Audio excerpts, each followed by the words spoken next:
একটি পোস্ট লিখে আপনাদের কাছে জানতে চেয়েছিলাম যে আমি এই অ্যানিমেটি কন্টিনিউ করব না অন্য কোনো অ্যানিমে নিয়ে আসবো। আপনাদের মধ্যে বেশিরভাগ জন এই অ্যানিমেটি দেখতে চেয়েছেন, তাই এই অ্যানিমেটি আমি কন্টিনিউ করছি। যারা যারা আগে এই অ্যানিমেটি দেখে ফেলেছেন তারাও এই ভিডিওটি দেখলে আশা করি কাহিনীটি আরও ভালোভাবে বুঝতে পারবেন। আশা করি কেউ বোর হবেন না এবং কাহিনীটি আপনাদের সবাইকেই অনেক ভালো লাগবে। তো বেশি কথা না বাড়িয়ে ভিডিওটি শুরু করা যাক।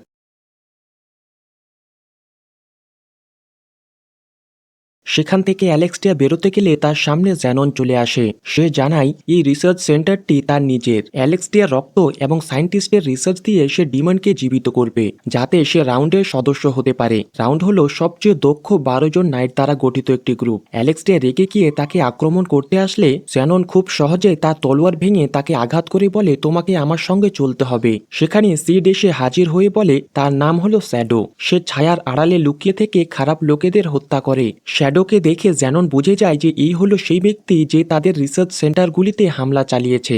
জ্যানন সর্বোচ্চ শক্তি দিয়ে হামলা করে কিন্তু শ্যাডোর কিছুই হয় না। দানবটি শহরে বিশৃঙ্খলা সৃষ্টি করে দিয়েছে। নাইটগুলি হামলা করে কিন্তু তার উপর কোনো প্রভাব ফেলতে পারে না। আইরিস দানবটির একটি হাত কেটে ফেলে কিন্তু হাতটি আবার আগের মতো হয়ে যায়। আইরিস দানবটির দেহ টুকরো টুকরো করতে থাকে। আলফা এসে বাধা দেয় এবং অনেক উঁচু থেকে লাফ দিয়ে একটি বিশাল হামলা করে দানবটির দেহ ছিন্ন ভিন্ন করে দেয়। দানবের দেহ থেকে একটি মেয়ে বেরিয়ে পড়ে যায়। লকেট দেখে আমরা বুঝতে পারি যে সে হলো তার মেয়ে যাকে শ্যাডো ক্লেয়ারকে অপহরণের সময় মেরেছিল। আলফা চলে যায়। জ্যানন এবং শ্যাডোর টক্করের লড়াই চলছে। জ্যানন লড়াইয়ে অতিরিক্ত জাদু ব্যবহার করেও শ্যাডোর উপর কোনো প্রভাব ফেলতে পারে না। শ্যাডো তলোয়ার চালানোর খুব সহজ পদ্ধতি ব্যবহার করে লড়াই করে। এই দিকে অ্যালেক্সিয়ার নিজের দক্ষতার উপর আত্মবিশ্বাস বেড়ে যায়। জ্যানন ট্যাবলেট খেয়ে নিজের শক্তি বাড়িয়ে নেয় কিন্তু শ্যাডো লাথি ঘুষি মেরে তাকে কাবু করে ফেলে। শ্যাডো বিশাল পরিমাণ জাদু নিঃসরণ করে তার উপর একটি শক্তিশালী আক্রমণ করলে এমন বিশাল শক্তি নিঃসৃত হয় ফলে শহরের একটি বিশাল এলাকা পুরোপুরি ধ্বংস হয়ে যায়। জ্যাননের কোনো অস্তিত্ব থাকে না। আইরিস ঘটনাস্থলে এসে অ্যালেক্সিয়াকে জড়িয়ে ধরে। পরদিন অ্যালেক্সিয়া সিডকে বলে গত দুর্ঘটনায় জ্যানন মারা গেছে, তবুও তুমি যদি আগ্রহী থাকো তবে আমরা আমাদের এই প্রেমের সম্পর্ককে চালিয়ে যেতে পারি। সিড তুচ্ছ করে তার প্রস্তাবটি মানা করে। অ্যালেক্সিয়া রেগে গিয়ে তার মাথা ফাটিয়ে দেয়। শ্যাডো গার্ডেনের সদস্যরা একটি রিপোর্ট পেয়েছে শহরের মধ্যে কিছু লোক শ্যাডো গার্ডেনের নাম নিয়ে বিভিন্ন কাণ্ড ঘটাচ্ছে।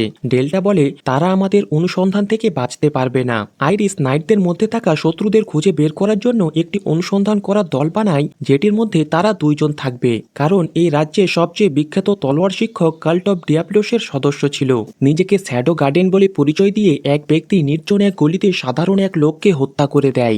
স্কুলে তার বন্ধুরা সিডকে মিথ সুগোশী নামের মলের ব্যাপারে জানায় যেটি সম্প্রতি খুব জনপ্রিয় হয়েছে। সেখানে এমন ধরনের জিনিস বিক্রি করা হচ্ছে যেটি আগে কেউ কখনোই দেখেনি। সেখানে চকলেট নামের একটি জিনিস পাওয়া যায় যেটি নাকি খেতে অনেক মজার। সেখানে তারা সিডকে সঙ্গে চলার প্রস্তাব দেয়। আইরিস একটি মেয়েকে আর্টিফ্যাক্ট নামের একটি জিনিস দেখিয়ে বলে সেই দিনের ঘটনার পর কাল্ট অফ ডিয়াবলোসের একটি রিসার্চ সেন্টার থেকে এটিকে পাওয়া গিয়েছিল। আমরা এটির ব্যাপারে জানি না, তাই তুমি রিসার্চ করো এটিকে ভালোভাবে বোঝার জন্য। মেয়েটি হলো খুব মেধাবী গবেষক যার বিজ্ঞান সম্পর্কে অনেক ভালো জ্ঞান আছে। সে মিডগার একাডেমি অফ সায়েন্সের অ্যাসিস্ট্যান্ট প্রিন্সিপালের মেয়ে স্যারি বার্নেট। স্যারির নিরাপত্তার জন্য iris crimson order of night রাখার সিদ্ধান্ত নেয়। ক্রিমসন নাইট হলো সেই নাইট যাদের সবেমাত্র সে বানিয়েছে।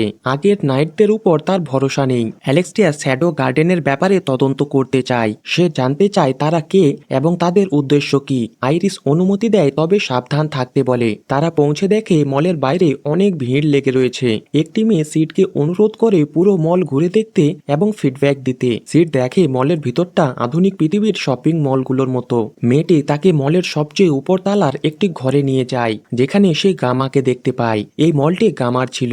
আগের পৃথিবীর সম্পর্কে আপনি যে তথ্য বিনিময় করেছিলেন সেটির ব্যবহার করেই আমি এটি বানিয়েছি। সিডের মনে হয় 7 শ্যাডো এর মধ্যে গামা সবচেয়ে চালাক মেয়ে, কারণ সে এত ছোট ছোট তথ্য থেকে এত বড় কিছু করে নিয়েছে। সিংহাসনে বসে তার অনুভূতি হয় সে যেন সত্যি এমিনেন্স ইন শ্যাডো হয়ে গেছে। গামা বলে তাদের মলের শাখা রাজ্যের ভিতরে এবং বাইরে সব জায়গায় ছড়িয়ে রয়েছে।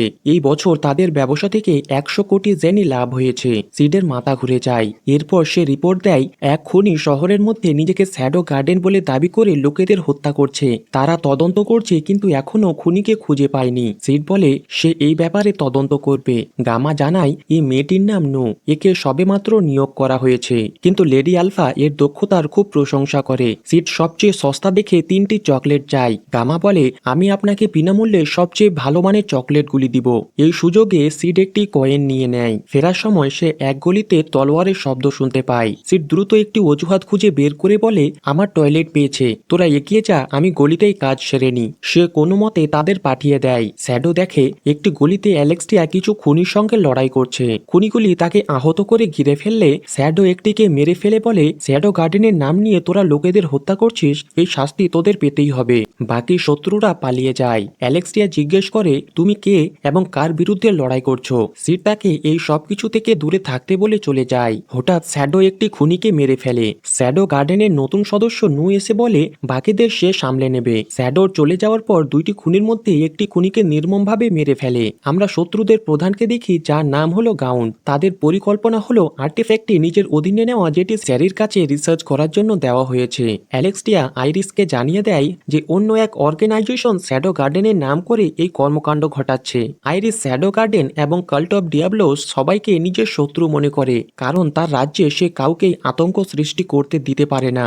সবার মধ্যে এটি ছড়িয়ে গেছে যে অ্যাপার্টমেন্টে ফেরার সময় সিড নিয়ন্ত্রণ হারিয়ে ফেলে প্যান্টেই করে ফেলেছিল, কিন্তু সিডের এতে কোনো যায় আসে না। সিডের দেওয়া চকলেট দিয়ে স্কেল একটি উঁচু ক্লাসের মেয়েকে প্রপোজ করে দিলে মেয়েটির ফিয়ন্সে তাকে উদম এক ধোলাই দেয়। সেই জন্য প্রপোজের আগে মেয়ের সমস্ত গোপন তথ্যর ব্যাপারে জেনে নিয়েছে। সিড সিদ্ধান্ত নেয় যেই মেয়েকে সে প্রথম পাবে তাকেই এই চকলেটটি দিয়ে দিবে। স্যারি তার পাশে এসে বসে পড়লে সিড চকলেটটি তাকে দিয়ে চলে যায়। রাতে সে চকলেটটি দেখতে থাকে, কারণ সে জানতো না যে এটি কি ধরনের খাবার। তার বাবা বলে এই খাবারটি সম্প্রতি খুব জনপ্রিয় হয়েছে, একে চকলেট বলা হয়। চকলেটটি তাকে একটি ছেলে দিয়েছে। এই ব্যাপারে তার বাবাকে জানালে সে বলে, ছেলেটি হয়তো তোমাকে এটি উপহার হিসেবে দিয়েছে, একেই তো প্রথম দেখাই ভালোবাসা বলে।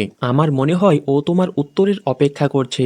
সে ভয় পেয়ে যায়। তার বাবা বলে, তোমার কাজ করা গুরুত্বপূর্ণ, কিন্তু তোমাকে এটিও শিখতে হবে যে অন্যদের সঙ্গে কিভাবে কথা বলে। আমরা জানতে পারি যে তিনি হলেন তার সৎ বাবা এবং সে তার মেয়েকে খুব ভালোবাসে। পরদিন একাডেমিতে এসে নু রিপোর্ট দেয়, রাতে তারা যেই খুনিটিকে ধরেছিল তাকে কঠোরভাবে জিজ্ঞাসাবাদ করলেও সে কিছুই বলেনি। কাল্ট একটি ওষুধ খাইয়ে তাদের সমস্ত স্মৃতি মুছে ফেলেছে। সিডের হাতে বুসিন ফেস্টিভ্যালের আমন্ত্রণ পত্র ছিল।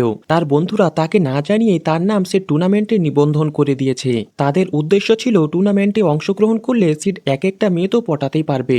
বর্তমানে নু বলে কাল্ট গরিব ঘরের আর অনাথ ছেলেদের নিয়ে গিয়ে ড্রাগ দেয় তাদের কাল্টে যুক্ত করার জন্য। কাল্ট অনেক বছর ধরে এই রকমই করে আসছে। আমরা জানতে পেরেছি কাল্টের একটি গুরুত্বপূর্ণ শক্তিশালী সদস্য এই শহরে চলে এসেছে, যার নাম হলো রেক্স। তারা রেক্সকে এই শহরে নিয়ে এসেছে, এর মানে তারা নিশ্চয়ই কোনো বড় কিছুর পরিকল্পনা করছে। সিড বলে, আমি জানি তার সঙ্গে কিভাবে মোকাবিলা করতে হবে, এই ব্যাপারে আমাকে একটু ভাবতে হবে। বুসিন ফেস্টিভ্যাল শুরু হয়। টুর্নামেন্টে সিডের বোন খুব ভালো প্রদর্শন করে। স্কেল এবং পরাজিতর উপরে বাজি ধরে সমস্ত টাকা হেরে গেছে। পরবর্তী ম্যাচে সিড স্টুডেন্ট কাউন্সিল প্রেসিডেন্ট রোজ ওরিয়ানার সঙ্গে লড়াই করতে চলেছিল, যে ওরিয়ানা রাজ্যের রাজকুমারী। সিড নিজেকে ভাগ্যবান মনে করে যে সে এমন প্রতিদ্বন্দ্বী পেয়েছে। সে লড়াইয়ের জন্য 48টি টেকনিক ভেবে রেখেছে। লড়াইয়ের আগের মুহূর্তে সিড একটি ব্লাড ক্যাপসুল খেয়ে নেয় এবং তার আঘাতে দূরে ছিটকে গিয়ে পড়ে যায়। নিজেকে সাধারণ দেখানোর জন্য এটি 48টি টেকনিকের মধ্যে একটি ছিল। সিড উঠে দাঁড়িয়ে আবার লড়তে চায়। সে প্রত্যেকবার আহত হওয়ার ভান করে আর লড়াই করার জন্য উঠে দাঁড়ায়। সে বারবার উঠে দাঁড়ালে রোজ বলে, ম্যাচের শুরু থেকেই আমি তোমাকে খুব দুর্বল ভেবেছিলাম, কিন্তু এবার আর বাঁচতে পারবে না। এই বলে হামলার প্রস্তুতি নিলে রেফারি রোজকে বিজয় ঘোষণা করে দেয়। সিডকে তুলে নিয়ে যেতে থাকলেও সে লড়াই ছেড়ে যেতে চায় না। শেরি সিডের কাছে এসে জিজ্ঞেস করে সে কেমন আছে। তারা এক জায়গায় বসে কথা বলে। সে তাকে কৃতজ্ঞতা স্বরূপ কিছু কুকি উপহার দেয়। সিড মনে করে ম্যাচে বারবার পরাজয় হওয়ার কৌশলগুলি দেখে হয়তো সে উপহার দিচ্ছে। শেরি বন্ধুত্বের প্রস্তাব দেয়। সিড সম্মত হলে সেই খুশির সংবাদটি তার বাবাকে জানায়। সিড চিনে ফেলে যে সে হলো সায়েন্স একাডেমির অ্যাসিস্ট্যান্ট প্রিন্সিপাল, যে শারীরিক ও বুদ্ধিবৃত্তিকভাবে পারদর্শী।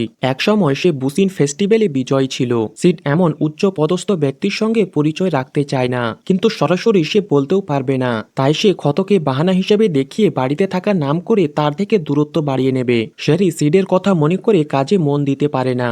সে তার সঙ্গে দেখা করতে যেতে চাইছিল। হঠাৎ তার মনে পড়ে যে সে অ্যালেক্সিয়ার সঙ্গে রিলেশনে ছিল। এই ভেবে তার মন খারাপ হয়ে যায়। শেরি অ্যালেক্সিয়ার কাছে আসে। অ্যালেক্সিয়া মনে করে সে হয়তো আর্টিফ্যাক্টের ব্যাপারে কথা বলতে এসেছে। আমি শুনেছি যে তুমি সিডের সঙ্গে রিলেশনে ছিলে। অ্যালেক্সিয়া জানিয়ে দেয় যে তাদের ব্রেকআপ হয়ে গেছে। আসলে শুরু থেকে তারা ডেট করছিল না, তারা শুধু একসঙ্গে থাকা নাটক করছিল। শেরি খুশি হয়ে জানিয়ে দেয় যে সে সিডের সঙ্গে বন্ধুত্ব করে নিয়েছে। এই শুনে অ্যালেক্সিয়া কোনো মতে নিজের রাগ সামলে রাখে। 5 দিন পর সিড ক্লাসে এসেছে। এবং সেখানে বসে হাতের এক্সারসাইজ করতে থাকে। রোজ ক্লাসে আসে স্টুডেন্ট কাউন্সিল ইলেকশনের ব্যাপারে আলোচনা করতে। শত্রুর প্রধান কাউন্ট পুরো একাডেমিতে একটি ম্যাজিক্যাল আবরণ তৈরি করে দেয়, যেটি সিড লক্ষ্য করতে পারে। অ্যালেক্সিয়া একাডেমিতে এসে দেখে সমস্ত দরজা বন্ধ আছে আর ঘরে একটি লাশ পড়ে রয়েছে। সিড লক্ষ্য করে ম্যাজিক ঠিকমতো কাজ করছে না। হঠাৎ কিছু লোক ক্লাসরুমে ঢুকে বলে, আমরা হলাম শ্যাডো গার্ডেন, আমরা পুরো একাডেমি দখল করে নিয়েছি। রোজ হামলা করার প্রস্তুতি নেয়, কিন্তু তার ম্যাজিক কাজ করে না। শত্রুটি রোজের উপরে আক্রমণ করতে গেলে সিড তাকে ধাক্কা দিয়ে হামলাটি নিজের উপরে নিয়ে নেয়। সবার সামনে নিজেকে সাধারণ দেখানোর জন্য সিড এটি করেছিল। সিড মারা যায় এই দেখে রোজ কান্নায় ভেঙে পড়ে। সে বলে, তুমি আমার পরোয়া করতে, তুমি আমাকে এত ভালোবাসতে যে তুমি আমার জন্য নিজের জীবন দিয়ে দিলে। শত্রুরা সমস্ত স্টুডেন্টদের অডিটোরিয়ামে একত্রিত করে। হঠাৎ সিড জেগে ওঠে। সে 10 মিনিটের জন্য হৃদয় স্পন্দন বন্ধ করে জাদু দিয়ে নিজের মস্তিষ্কের মধ্যে রক্ত সংবহন করছিল, যাতে তার মস্তিষ্কের কার্যকলাপ চলতে থাকে। এতে সামান্য ভুল হলে তার জীবন চলে যেত। সে রিসার্চ করে আর্টিফ্যাক্টের কার্যনীতি বুঝতে পারে। হঠাৎ জানালা ভেঙে র্যাক্স নামের একটি শত্রু ভিতরে প্রবেশ করে। সে আর্টিফ্যাক্টটি চায়, কিন্তু শেরি সেটি দিতে চায় না। শত্রুটি তাকে মারতে গেলে গ্ল্যান এসে তাকে বাঁচিয়ে নেয়। গ্ল্যান এবং মার্কো শত্রুদের কোনো মতে সামলায় এবং শেরি পালিয়ে যায়। একাডেমির বাইরে নাইট অর্ডার পৌঁছে গেছে। ভিতরে জাদুর ব্যবহার না হওয়ায় হামলা করার সাহস করতে পারে না। কিছু শত্রু স্কুলের ভিতরে ঘুরে ঘুরে খুঁজছে কোনো স্টুডেন্ট লুকিয়ে আছে কিনা। এই সমস্ত দৃশ্য সিড স্কুলের উপর থেকে দেখছিল। সিডের মনে হয় শত্রুরা ভালোভাবে প্ল্যান বানিয়ে হামলা করেছে, কিন্তু একটি সমস্যা, তারা দিনের বেলাও কালো কাপড় পরে এসেছে। তার মতে কালো পোশাক রাতের সময় পরতে হয়। সিড ভাবে রাত হওয়া পর্যন্ত তাকে ধীরে ধীরে খেলা চালিয়ে যেতে হবে। সে স্লাইম বুলেটের ব্যবহার করে শত্রুদের মারতে থাকে। সিড দেখে শেরি শত্রুদের থেকে বেঁচে এদিক ওদিক পালিয়ে বেড়াচ্ছে। একটি শত্রু তাকে মারতে আসলে সিড শত্রুটিকে মেরে ফেলে। শেরি পিছনে ঘুরে বলে, সেটি হয়তো আমার কল্পনা ছিল। শেরি পায়ের শব্দ করতে করতে চলতেই থাকে। সিঁড়িতে হোঁচট লেগে পড়তে থাকলে সিড এসে তাকে ধরে ফেলে এবং কিছু বিষয় সতর্ক করে। তোমাকে খেয়াল রাখতে হবে যে তুমি কোথায় চলাফেরা করছো, এবং সবচেয়ে গুরুত্বপূর্ণ এই জুতাটা খুলে ফেলো। শেরি তার বাবার রুমে আই অফ আভারিস এর রিসার্চ পেপারটি খুঁজে পায়, যেটির ব্যাপারে আগেই তার বাবা রিসার্চ করে লিখে রেখেছিল। রিসার্চ পেপার পড়ে তারা জানতে পারে আই অফ আভারিস তার রেঞ্জে থাকা সমস্ত লোক এবং ম্যাজিক্যাল আইটেম থেকে ম্যাজিক শোষণ করে নিজের মধ্যে সংগ্রহ করে রাখে। ফলে এর রেঞ্জে কোনো ম্যাজিক্যাল শক্তি ব্যবহার করা সম্ভব নয়। এর বিশেষ বৈশিষ্ট্য হলো যে এটির মধ্যে নির্দিষ্ট কোনো ম্যাজিক্যাল ফ্রিকোয়েন্সি সেট করা যেত, যাতে সেটি শোষণ না করে। তাই শত্রুরা ম্যাজিকের ব্যবহার করতে পারছে। এই আর্টিফ্যাক্টটি কোথাও সামান্য পরিমাণে ম্যাজিক ব্যবহার হলে সেটিও শোষণ করতে পারে না। সেটি যদি ক্যাপাসিটির চেয়ে বেশি ম্যাজিক শোষণ করে নেয়, তবে বিশাল এক বিস্ফোরণের মাধ্যমে সমস্ত ম্যাজিক্যাল শক্তিকে একসঙ্গে রিলিজ করে দেয়। শেরি ধারণা করে শত্রুরা আই অফ এভারিসকে নিশ্চয়ই অডিটোরিয়ামের আশেপাশে রেখেছে, কারণ সেখানে সমস্ত স্টুডেন্টদের একত্রিত করা হয়েছে। শেরির বাবা আই অফ আভারিস সরকারের কাছে দিয়ে দিয়েছিল। একমাত্র আর্টিফ্যাক্ট সেটিকে নিয়ন্ত্রণে আনতে পারে। দুটি আর্টিফ্যাক্টকে সম্মিলিতভাবে ব্যবহার করলে এমন আর্টিফ্যাক্ট তৈরি হয়, যেটি অনেক সময় ধরে ম্যাজিককে নিজের মধ্যে রাখতে পারে এবং পরে নিজের ইচ্ছে মতো কেউ সেটিকে ব্যবহার করতে পারে। শেরি জানায় একাডেমির সমস্ত ফ্যাসিলিটি একটি গোপন সুড়ঙ্গের মাধ্যমে যুক্ত রয়েছে, যাতে বিপদের সময় বেঁচে পালানো যায়। যদি সে আর্টিফ্যাক্টকে সুড়ঙ্গের মধ্যে দিয়ে আই অফ আভারিসের কাছে নিয়ে যেতে পারে, তবে সেটি কাজ করা বন্ধ করে দিবে। কিন্তু আর্টিফ্যাক্টকে অ্যাক্টিভেট করার প্রয়োজনীয় জিনিসপত্রগুলি তার রিসার্চ রুমে রয়ে গেছে। সিড বলে, সেগুলোকে আমি নিয়ে আসছি। শত্রুদের বস রেগে গিয়ে র্যাক্সকে দ্রুত আর্টিফ্যাক্টটি খুঁজে নিয়ে আসতে বলে, না হলে তাদের পরিকল্পনা ব্যর্থ হয়ে পড়বে। র্যাক্স জানিয়ে দেয় যে কেউ তাদের অনেক লোককে মেরে দিয়েছে। শত্রুদের বস ধারণা করে যে একাডেমিতে শ্যাডো গার্ডেন চলে এসেছে। র্যাক্সের পুরো দলকে সিড হত্যা করে ফেলে আর র্যাক্সকে হালকা আঘাতেই উড়িয়ে দেয়। সে একটি নেট তৈরি করে, কিন্তু সিড ভিতরে ঢুকে মেরে তাকে উড়িয়ে দেয়। তাকে মারতে মারতে একটি ক্লাসরুমে নিয়ে আসে। র্যাক্স দেখে সেখানে তাদের অনেক লোকের মৃতদেহ পড়ে আছে। হঠাৎ সিড নেমে তাকেও মেরে ফেলে। আমরা দেখি যে শেরিকে পাহারা দেওয়া গার্ডগুলি শত্রুরা মেরে ফেলেছে। সেখানে শ্যাডো গার্ডেনের নতুন মেম্বার নু মার্কোর দিকে দেখে যখন একটি চাকু বের করে, তখনই সেখানে সিড চলে আসে।